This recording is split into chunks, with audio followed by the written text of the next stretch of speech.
बघा पोट्यो, आज आपण सुरू करणार आपल्या सर्कल मधला इम्पॉर्टंट वाले क्वेश्चन. आता इम्पॉर्टंट वाले क्वेश्चन आहे तर हे बघा लक्षात ठेवा, हा जर सर्कलचा चॅप्टर आहे तो आपल्याला बहुतांश पुरांना काय होतात याच्या तकलीफ जातेला सॉल्व्ह करताना. आता मग याला आपण अत्यंत सहजपणे आणि सोप्या पद्धतीने याला शिकणार आहोत. आता बघा काय म्हणता येतं, tangent segment drawn from an external point to a circle are congruent. काय आहे टेंजेंट सेगमेंट? टेंजेंट म्हणजे हे असतात सर्कल आहे का कोणत्या तरी पॉइंट मध्ये काही टच करून गेले पाहिजे तेवाले काय म्हणतात. जर एक्सटर्नल पॉइंट म्हणजे बाहेरच्या एखाद्या पॉइंट पासून तुम्ही जर काढत असेल तर हे काय असतात, दोन्ही एकमेकांना कॉन्ग्रुएंट असतात. आता बघा हे कॉन्ग्रुएंट असतात, यासाठी आपण याला कॉन्ग्रुएंट दाखवण्यासाठी काय करणार आहे, याला प्रूफ करावं लागेल. आता प्रूफ लिहिताना काय करायचं, पहिल्यांदा आपण हे जे आहे ए पासून ओ पर्यंत किंवा ओ पासून ए पर्यंत एक रेडियस ड्रॉ केला, ओ पासून बी पर्यंत ड्रॉ केला ते लिहून टाकू. म्हणजे काय ना कन्स्ट्रक्शन केलं असं आपण तिथं लिहू. कन्स्ट्रक्शन काय कन्स्ट्रक्शन केलं, ड्रॉ अ रेडियस, रेडियस कोणता ओ ए अँड एक कोणता घेतला रेडियस ओ बी. हे दोन रेडियस ड्रॉ केले आणि सोबतच एक ओपी नावाची काय केली सेगमेंट ड्रॉ केली. पुन्हा and also draw a segment कोणती ओपी. आता याला काय करायचं आपल्याला प्रूफ करायचं आहे. आता बघा हे प्रूफ करताना याचं लिहायचं प्रूफ. आता प्रूफ लिहिताना बघा लक्ष द्या इकडं झाकण दिलं, लक्ष द्या इकडे काय म्हणते तर टरबूज आणि टोंडाच्या, लक्ष द्या इकडे काय म्हणून राहिलं तर काय तो आपलं लावलेलं का आपल्या स्कूटर सुरू आहे इथं. बघा मग काय दिसते ओए आणि ओपी, ओबी दिसून राहिलं इथं. बघा ओपी एक आपण ड्रॉ केली. आता याला काय करू, जर हे साइड आणि हे साइड हे जे दोन दिसतात याला कॉन्ग्रुएंट दाखवायचं टँजेंटला काय करू, पहिले या एक ट्रायंगलचा वरचा एओपी आणि हा एक ट्रायंगल खालचा वाला बीओपी याचा काय करू विचार करू. म्हणजे काय करू, in triangle AOP and triangle कोणता बीओपी. बघा एओपी बीओपी याच्यात जर आपण बघितलं काय दिसतं एओपी बीओपी मध्ये. बघा आता इथं जर आपण ओए आणि ओबी बघितलं हे काय जर रेडियस आहे म्हणजे काय ना सेगमेंट ओए कॉन्ग्रुएंट टू सेगमेंट कोणती ओबी. कशावरून, रेडाय ऑफ सेम सर्कल.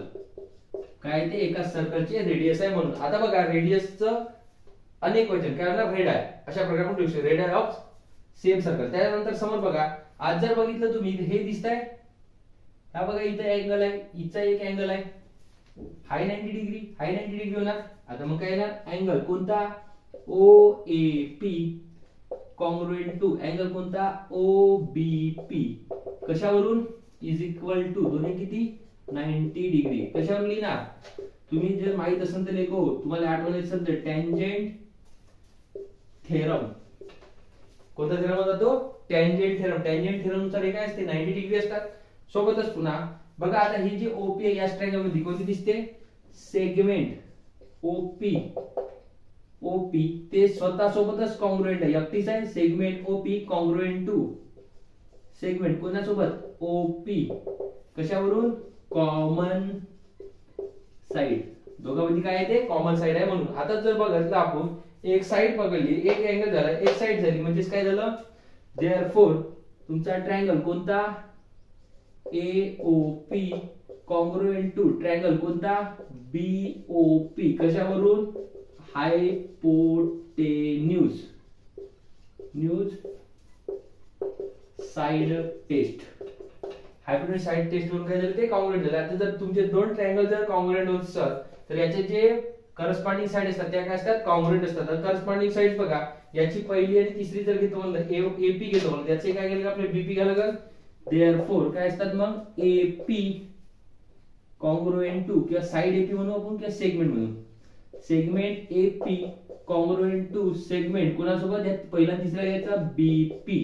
कशावरून corresponding side of congruent triangle of CSCT. अशा प्रकारे आपण याला काय करू शकतो सॉल्व्ह करू शकतो. हा प्रश्न आपल्याला दरवर्षी येत असते रे, लक्षात ठेवा. काय रे झाकून दिलं लक्षात ठेवा. बघा पोट्यो काय बोलायला angle inscribe in a same arc are congruent. आता इन्स्क्राइब अँगल कसे असते त्यासाठी पहिले काय करायचं सर्कल काढायला लागेल. बघा मग आता कसा काढायचा तर ढॅंटेड अँड बघा लेको जमला का नाही गोल झालं. मग काय असते angle inscribe in same arc. आता इथून एक अँगल काढायचा याच्यावर हा एक अँगल झाला, पुन्हा एक अँगल काढू त्याच याच्यात, कशासाठी इन्स्क्राईब करायचा आहे. तर इन्स्क्राईब अँगल समजते ना, एक तो वरता पाहिजे, दोन समोर काय पाहिजे, त्यांना एकामेकाला इंटरसेक्ट केलं पाहिजे. याच्यातूनच काढू एक पुन्हा इकडे. हे झाले तुमचे दोन अँगल, इन्स्क्राईब अँगल. नाव देऊन देऊ ए बी सी, याला देतो डी. झालं ए बी सी डी. इथे तुम्ही जर नाव देतो म्हणलं नाव देऊ शकता, काय देऊ, ई देऊन देतो. बघा आता angle inscribe in same arc. आता बघा ह्या एकाच आर्क मध्ये दोन्ही अँगल काय झाले, इंटरसेक्ट झाले. इथं आणि इथं जर बघितलं, ह्याच अँगल आहे ए सी ई मध्ये, आर्क ए सी मध्ये इंटरसेक्ट झालाय. त्याला आपल्याला काय दाखवायचे, हे दोन अँगलला कॉन्ग्रुएंट दाखवायचे आहे. आता बघा मग दाखवायचे काय करू, प्रूफ मध्ये काय दिसते, जर आपण याच्यात जर चांगलं बघितलं ए बी सी काय दिसतंय, angle A B C is equal to काय असते, हाफ इंटू मेजर ऑफ, काय लावायचं आपल्याला याच्यावर, हा जर बघितलं हा इन्स्क्राईब अँगल, त्याच्यावर आपण इन्स्क्राईब अँगल थेरम लावू शकतो. हाफ इंटू काय असते, मेजर ऑफ आर्क, कोणता, half into measure of arc, चुकते, half into measure of arc, कोणता होता आर्क, एईबी. एईबी याला इक्वेशन नंबर 1. कारण काय असणार, इन्स्क्राईब अँगल थेरम. झालं. त्याच्यानंतर बघा जर बघितलं आपण दुसरा काय असते, angle ADC. Angle ADC is equal to half into measure of arc, कोणता आहे आता, half into measure of arc, कोणता, बघा मेजर ऑफ आर्क हा सगळा एईसी. याला काय द्यायचं, कारण इक्वेशन नंबर 2 याच्यात लिहायचं इन्स्क्राईब, इन्स्क्राईब अँगल थेरम. दादा आता बघा जर तुम्ही चांगले बघत असेल तर दोन्ही इक्वेशन 1 आणि इक्वेशन 2 मध्ये काय दिसतात, हे जे दोन्ही अँगल आहे एबीसी आणि एडीसी, एकाच आर्क, बघा याची जे एकच आर्क आहे ते एकाच आर्क मध्ये दोन्ही काय झाले, इंटरसेक्ट झालेले आहे. मग एकाच आर्क मध्ये जर इन्स्क्राईब होत असेल तर याच्यात काय ना 1 आणि 2 वरून काय दिसते, देअरफॉर फ्रॉम 1 and 2 एक आणि 2 वर काय दिसतं, angle A B C equal to किंवा कॉन्ग्रुएंट टू अँगल एडीसी. बघा आता हेच आपल्याला इथे काय करायचं, प्रूव्ह करायचं होतं. म्हणजे काय झालं याचं, हेन्स प्रूफ. हे झालं तुमचं प्रूफ. अशा प्रकारे आपण याला प्रूव्ह करू शकतो. पावे पोटे आता काय म्हणता येतात, in figure point G D E F R concyclic. आता तर पहिलं कोनसाइक्लिक म्हणजे काय होते हे तरी तुला माहित आहे का डोंबड्या, पहिले ते तर तुला माहित करून घ्यायला का. आता बघा कोनसाइक्लिक म्हणजे काय, एखाद्या सर्कलवर सर्वच्या सर्व पॉइंट असणे त्याला काय म्हणतात, ते कोनसाइक्लिक. जसं बघा इथं डी आहे, ई आहे, एफ आहे आणि जी आहे, असं जर एका सर्कलवर पॉइंट असेल तर त्याला काय म्हणायचं, कोनसाइक्लिक असं म्हणायचं. लक्ष दे रे बापू घरमन्या, काय म्हणता इथं, हे झालं कोनसाइक्लिक. त्याच्यानंतर point of a circle with a centre, त्याचं सेंटर काय आहे, सी आहे. Angle ECF is equal to 70 अंश. ईसीएफ बरोबर किती आहे, 70 अंश. त्यानंतर मेजर ऑफ आर्क डीजीएफ, बघा या डीजीएफ पर्यंतचं अंतर किती होत आहे, 200 डिग्री. त्यानंतर find the measure of the arc, किती, डी. डी चं काढायचं, काय करायचं, measure of the arc DEF, याचं एवढं तुम्हाला अंतर काढायचं आहे. आता बघा लक्ष द्या, झाकण झुलीवर कसं सॉल्व्ह करायचं. तर आता याला सॉल्व्ह करताना काय दिसते आपल्याकडे, मग सॉल्व्ह करायचं जे दिलंय त्याच्यावर सुरुवात करायची. हे कोनसाइक्लिक होतं. आता बघा हा जर इथं जो अँगल बनलेला आहे सेंटर पासून, याला काय म्हणतो, सेंट्रल अँगल म्हणतो. आणि या सेंट्रल अँगलचं जेवढं माप असते तर ज्या आर्क मध्ये तो अँगल बनलेला त्या आर्कचं सुद्धा तेवढंच माप असतं. म्हणजेच काय ना, अँगल कोणता, E C F is equal to measure of arc, कोणता, E F is equal to किती, 70 अंश. कशावरून, तुम्हाला झाकण दिलं काही माहित नाही, डेफिनेशन ऑफ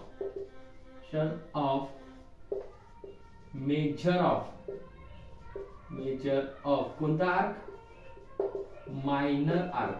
कोणता आहे तो, मायनर आर्कच्या डेफिनेशन वरून ते तुम्ही लिहिलेला आहे. आता बघा मग हा जर 70 झाला, हा जर 200 झाला, तुम्हाला डी काढता येते.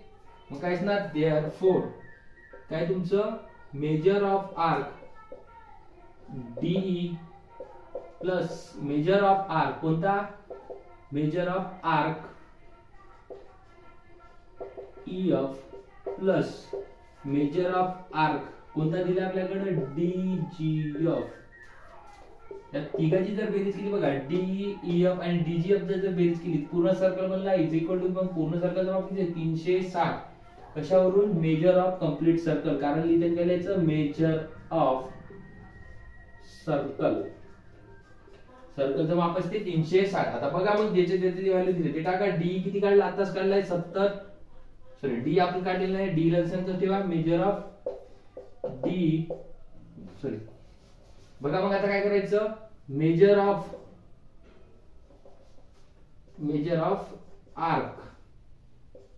आर्क DE जशानं तसं प्लस मेजर ऑफ EF किती होतं 70 प्लस मेजर ऑफ DGF किती होतं 200 इज इक्वल टू 360. आता हे बघा याचा काय करू याच्या तिकडं घेऊन जाऊ म्हणजे काय ना M measure of arc DE is equal to 270 हे किती 270 होणार 360 मायनस 270 मग 360 मधून 270 किती ना मेजर ऑफ आर्क कोणता DE is equal to 260 minus 270 किती आलं 90 अंश. हे किती ना 90 अंश. मग D भेटलं तुम्हाला 90. आपल्याला काय म्हणताय DEF काढा म्हणत आहे.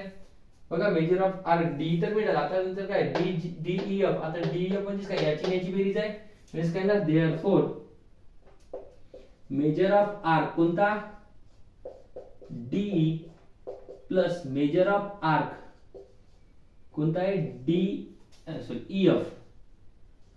EF इज इक्वल टू काय ना मेजर ऑफ आर्क कोणता आहे DEF. कशावरून आर्क एडिशन प्रॉपर्टी काय आहे तुमची आर्क एडिशन प्रॉपर्टी त्याच्यानुसार. मग बघा मेजर ऑफ डी किती आहे मेजर ऑफ आर्क D 90 आहे प्लस ते किती आहे 70 is equal to measure of arc कोणताला आर्क DEF.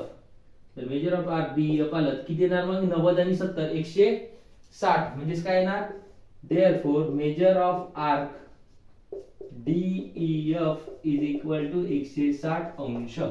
अशा प्रकारे तुम्ही या गोष्टीला सॉल्व्ह करू शकता. आता बघा त्या समोर figure measure of arc NS is equal to 125 हा NS आहे याचं माप किती म्हणता 125 measure of arc EF is equal to 37 अंश. Find the measure of angle कोणता NMS.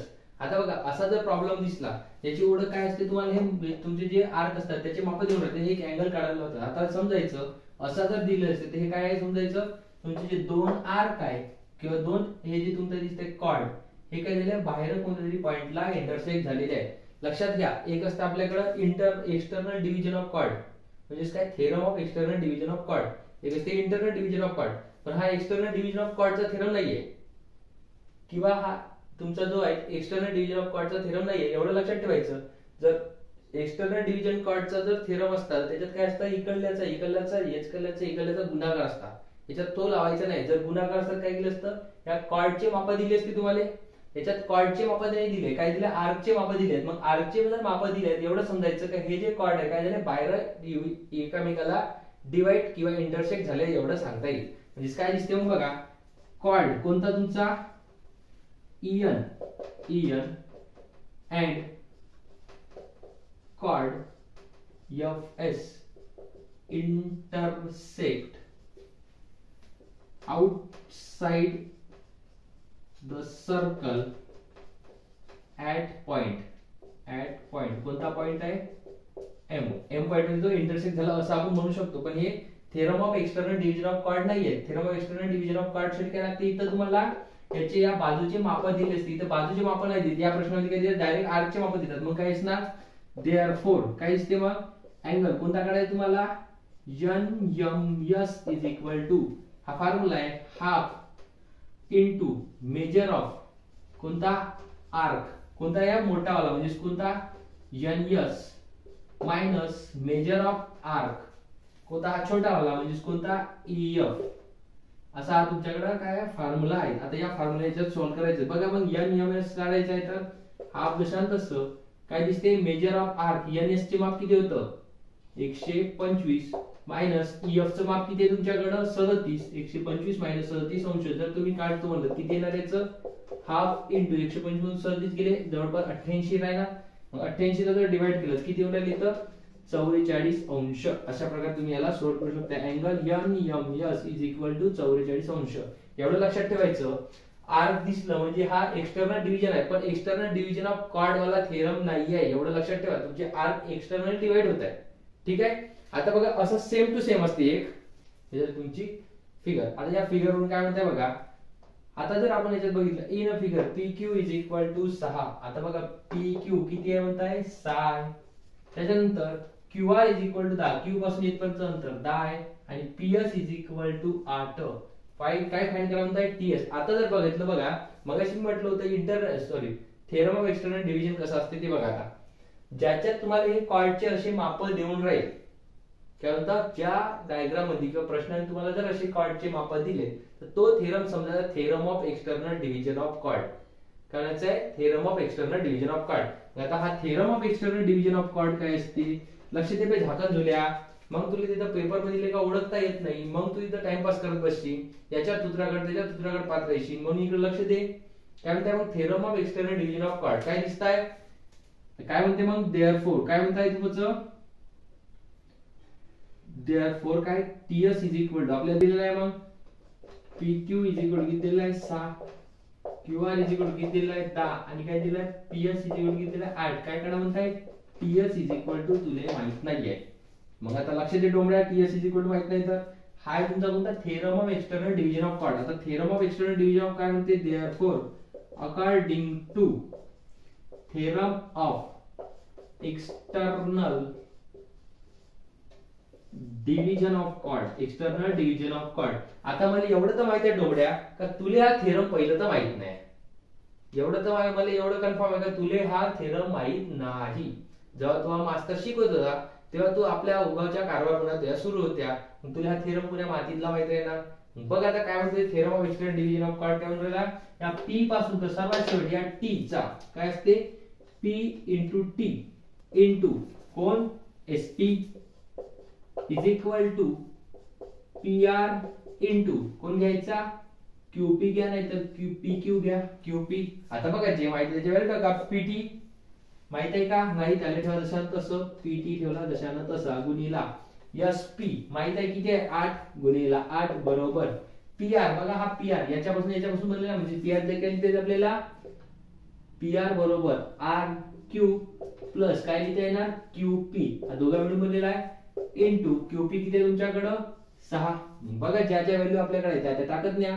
काय दिसते 8PT is equal to 8PT is equal to RQ plus QP. RQ 10 QP 6 म्हणजे काय आलं 10 प्लस 6 गुणिला इथं किती 6. जर इथं बघितलं तर PT is equal to 10 6 16 into 6 भागीला हा याचा जो 8 होता गुणाकार होता हा इकडे गेला ना भाग करत ना भागीला 8. आता जर 8 चा भाग दिला काय दिसते मग 8 1 8 8 दुने 16 म्हणजे काय झालं PT इज इक्वल टू 2 आणि 6 उरले बेशकम 12. आता PT इज इक्वल टू 12 आला पण डोंबड्या लक्ष दे झाकण झुल्या तुले PT नाही काढायचा आहे तुले काय काढायचं आहे TS काढायचा आहे. मग काय असणार देअरफोर हा जो PT आहे हा बघ झाकण झुल्या कशाने बनलेला आहे T आणि P कशावरून बनलेला आहे या ST आणि SP ने बनलेला आहे. म्हणजे काय ना PT is equal to TS plus SP. आता PT तुझ्याकडे आला होता किती 12 इज इक्वल टू TS चं माप तुले काढायचं आहे अधिक SP किती आहे 6 सॉरी SP किती होतं त्याकडं बघ PT त्याकडे किती आला होता 12 इज इक्वल टू TS किती आहे तुझ्याकडं तुले काढायचं आहे प्लस SP किती आहे त्याकडं 8. मग आता हा जो तुझा TS आहे सॉरी हा जो तुमचा 8 आहे याने इकडे ट्रान्सफर कर म्हणजे काय होणार 12 मायनस 8 बरोबर TS. तर काय येणार बनून TS बरोबर किती 4. अशा प्रकारे सॉल्व्ह करायचं होतं बे. ठीक आहे.